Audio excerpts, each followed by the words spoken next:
Bonjour à tous et bienvenue sur ma chaîne. Aujourd'hui, on va réaliser le célèbre napolitain en version XXL et bien sûr 100% maison.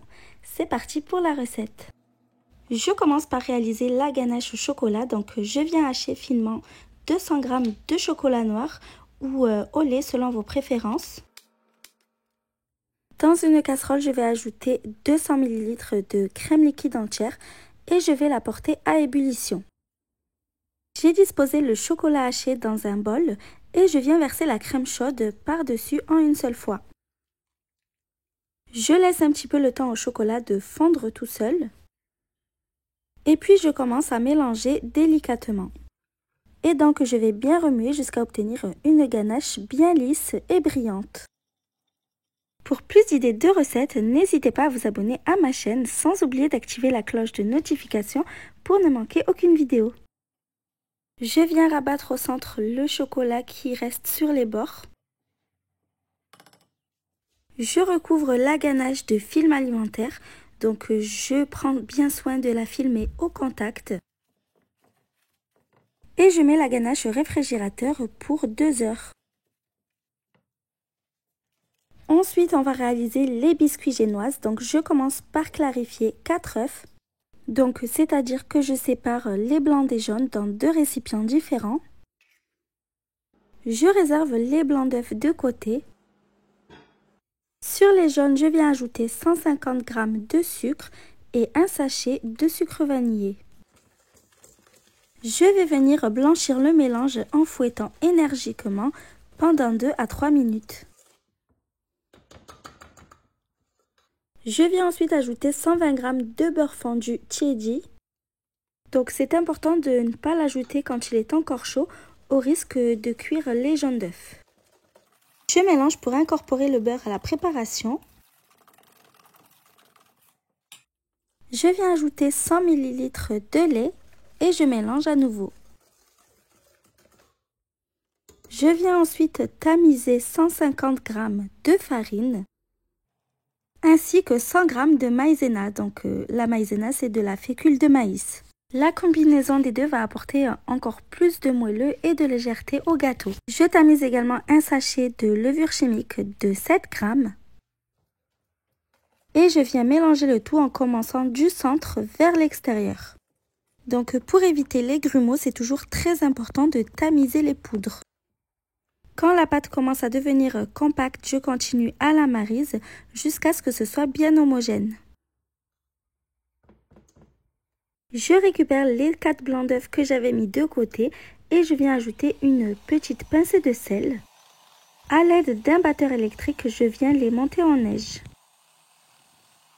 Je fouette sans arrêt jusqu'à ce que ce soit bien ferme.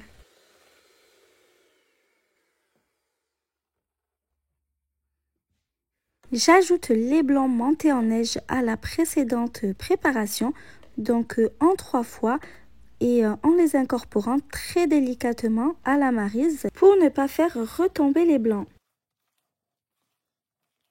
Si la recette te plaît, n'oublie pas de mettre un petit pouce bleu pour m'encourager. Donc je vous montre le procédé en accéléré, mais évidemment vous y allez très délicatement, n'hésitez pas à prendre le temps qu'il faut.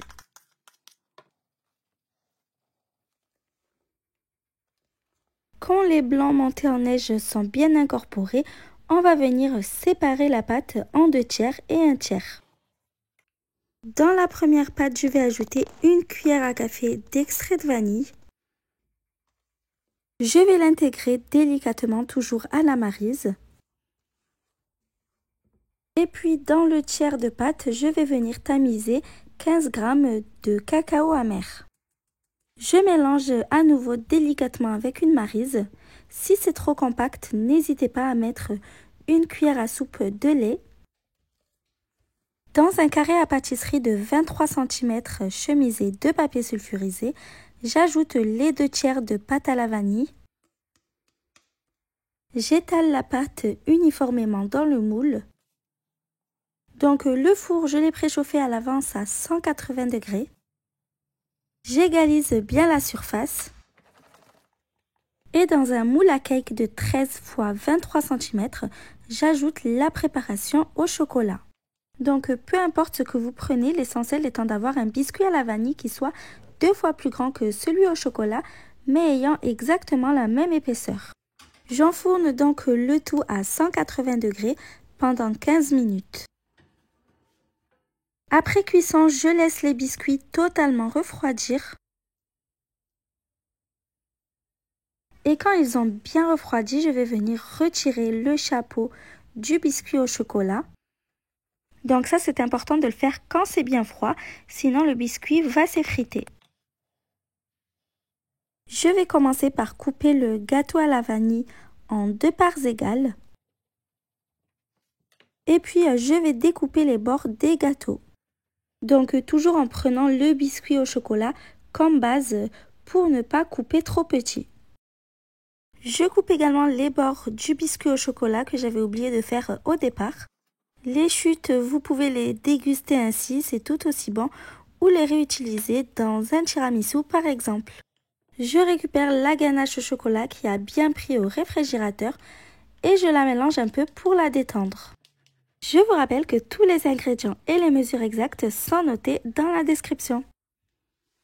Dans un plat de service, je dépose le premier biscuit à la vanille. J'étale généreusement un peu de ganache au chocolat. Je viens lisser la ganache à l'aide d'une spatule. Je dépose le biscuit au chocolat. J'appuie légèrement pour souder le tout. Et j'étale à nouveau une généreuse couche de ganache au chocolat. Je dépose le dernier biscuit à la vanille, j'appuie encore délicatement et je vais réaliser le glaçage donc avec 70 g de sucre glace et une cuillère à soupe de lait. Je mélange bien jusqu'à obtenir un joli glaçage lisse, ni trop liquide ni trop épais. Il ne doit surtout pas être trop liquide, sinon il risquerait de couler partout sur le gâteau.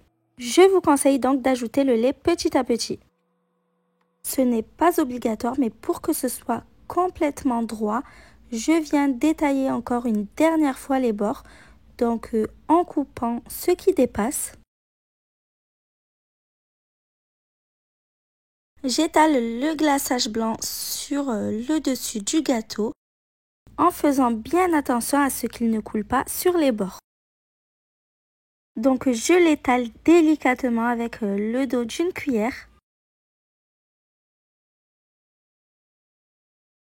Je viens ensuite parsemer de vermicelle en chocolat et je réserve au réfrigérateur pour 1 heure minimum.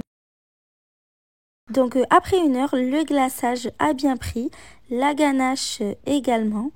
Donc voilà ce qu'on obtient, c'est vraiment un pur délice.